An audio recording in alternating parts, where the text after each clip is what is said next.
હવે જરૂરથી માલિકાનો દીવડો ભૈરવીબેન મહેતા,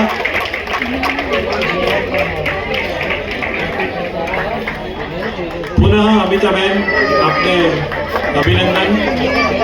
આ બાજુથી આવો બેન, આ બાજુથી આવી જાઓ, અહીંયાથી આવી જાઓ બેન, સત્વરે આવો બહેનો, ફટાફટ આવો બેન.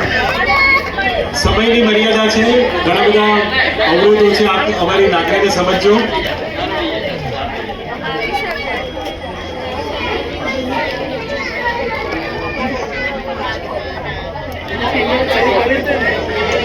શ્રીમતી આભા દેસાઈ, શ્રીમતી વૈદેહીબેન, જુહીબેન, બધા જ કલાકાર બહેનોને અભિવાદિત કરે. ડૉક્ટર જીકીશા ત્રિવેદી,